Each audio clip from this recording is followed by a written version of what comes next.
Tonight, before you fall asleep, you are going to have an argument with someone who isn't in the room. You know the one, the reply you didn't give this morning, the comeback that arrives 4 hours too late. You'll run it in your head anyway, word for word, like the conversation is still happening somewhere. It isn't. And your brain doesn't seem to care. Every day, your brain spends hours talking to people who aren't there. It argues, it apologizes, it wins debates that never happen. Sometimes it does this while you're driving, sometimes while you're brushing your teeth, or standing in a shower with the water running cold, completely unaware of how long you've been gone. By the end of this video, you'll know why it does this, what it's secretly building every time, and what that reveals about who you actually are underneath all your thinking.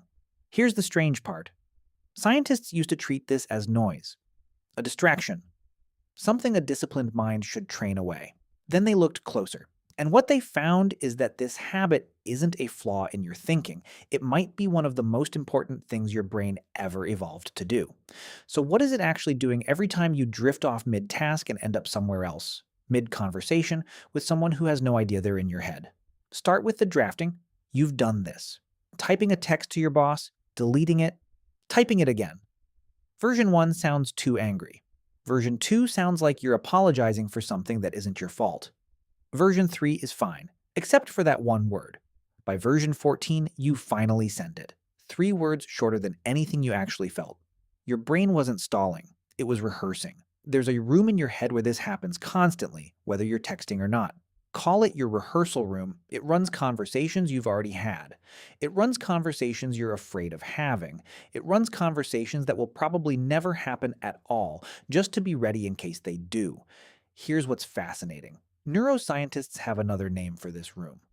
Marcus Raichle at Washington University in St. Louis found it by accident in 2001. He was scanning brains at rest expecting quiet. Instead, a specific network lit up the moment people stopped doing anything at all. He named it the default mode network. Quiet mind, loud brain. But naming a network doesn't explain what it's for. So what is your brain rehearsing exactly when there's no task and no one watching? In 2012, Diana Tamer and Jason Mitchell at Harvard put people in scanners with nothing to do.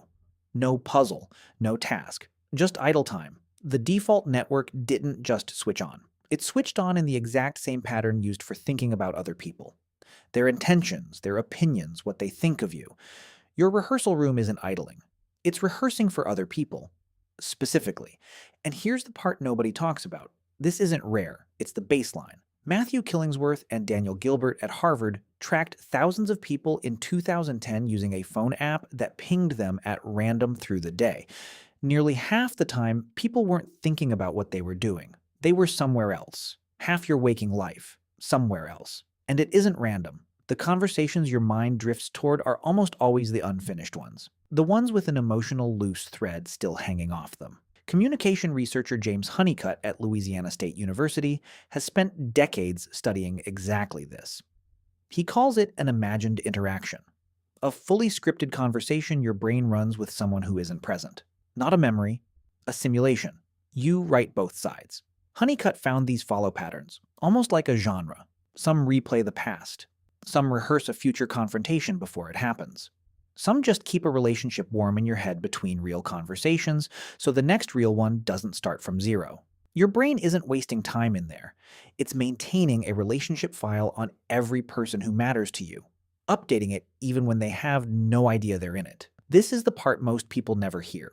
Your rehearsal room doesn't know the difference between practicing and suffering. It runs the exact same circuitry either way, which is why an old argument can still raise your heart rate years later. Not a memory playing back, but a live simulation, run by the same social machinery you'd use if that person were standing in front of you right now.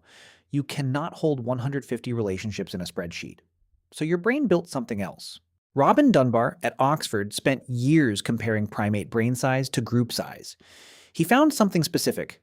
The bigger a primate's social group, the bigger the brain regions handling relationships. Not tool use, not memory for food, relationships. A chimpanzee troop numbers in the dozens, and even that stretches a chimp brain close to its limit. Humans live in groups larger than any other primate on Earth, and Dunbar's research puts our natural social ceiling near 150 people. Each one a shifting relationship you have to track without ever writing it down. But here's the twist. Your rehearsal room isn't just remembering those 150 people. It's protecting your place among them. Exile from the group tens of thousands of years ago was close to a death sentence. Your brain still runs the drill for a threat that mostly doesn't exist anymore. That's why the argument won't let you sleep. Your ancestors' brains couldn't afford to let it go either. Think about how often this shows up in an ordinary day. The apology you rehearse in the car, adjusting the wording at every red light. The version of a hard conversation you run a dozen ways, searching for the one where it doesn't hurt. The reply you compose to someone who hasn't even texted back yet. None of that is wasted thought. It's the oldest social software you own. Still running, still trying to keep you safe inside a group. And it's running right now. Maybe while you've been watching this, you've already imagined sending it to someone, explaining it to a friend over dinner, wondering whether someone specific would agree with it or argue back. That's the same room, the same rehearsal. Before you've even spoken to them, your brain has already started the conversation. So the next time you catch yourself delivering the perfect comeback to someone who left the room hours ago, notice what's actually happening. You are not malfunctioning.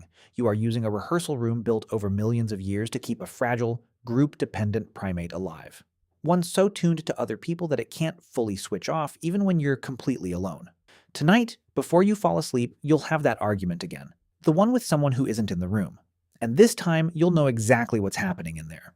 Not a malfunction, just the oldest room in your head, still rehearsing for a tribe it refuses to believe it ever left.